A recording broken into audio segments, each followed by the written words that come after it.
Hey everyone.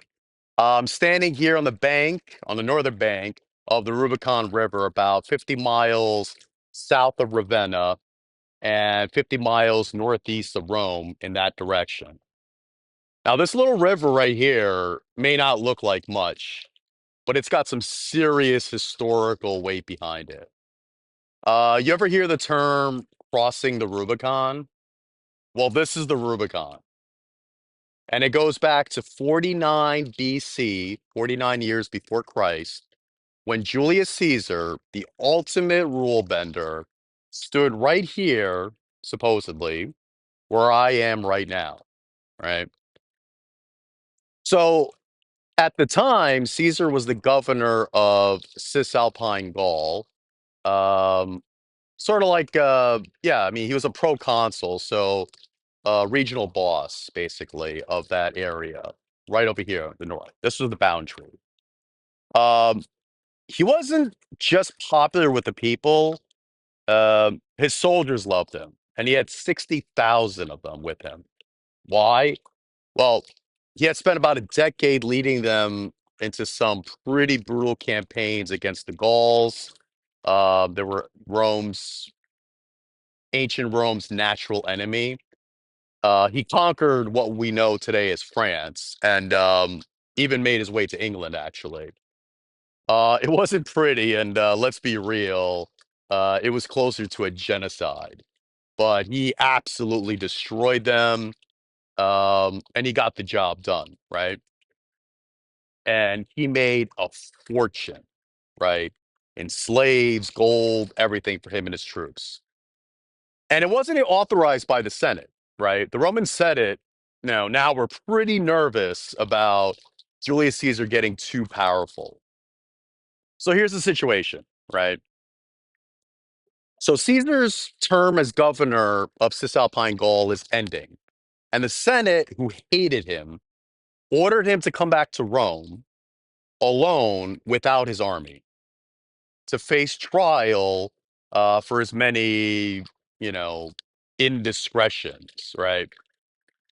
So Caesar had an army with him, a battle-hardened army of about 60,000 gold-rich, land-hungry soldiers who fought for him for 10 years. And these guys were loyal to Julius Caesar, right?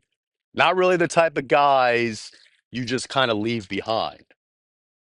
So Caesar had a choice, right? Obey the Senate, disband his army, and face some very ugly charges, right?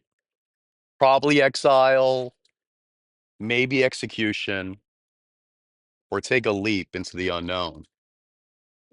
So the Rubicon here was the boundary between Italy and the provinces, right?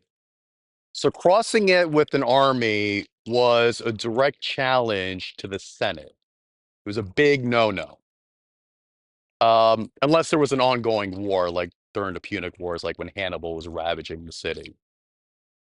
So it's like setting off an alarm saying, I'm coming for you, Rome, right? It's sort of like the boundary, like don't come here with your army because they're afraid of dictators and afraid of monarchs, people trying to take control. So here's the big moment, right? Caesar stands at this riverbank on the northern side and he says, Alia jacta est, right? The die is cast. Just like throwing dice at the craps table, once you roll it, you can't take it back, right? What you get, snake eyes, seven, whatever, that's it.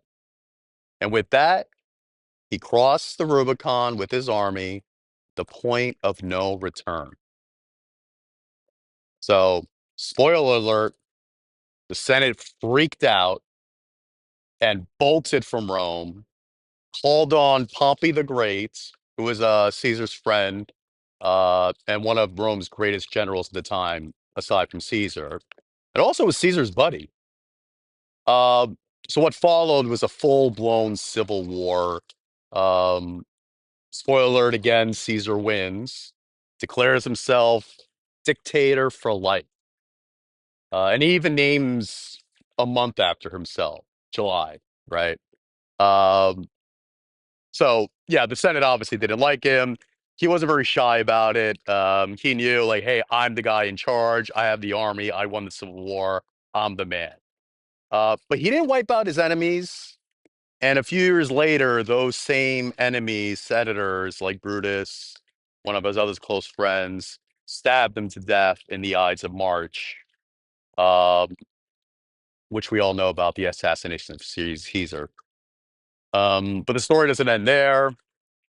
His adopted nephew Octavian, uh, in Caesar's will, basically Caesar adopted Octavian, gave him his name, Julius Caesar.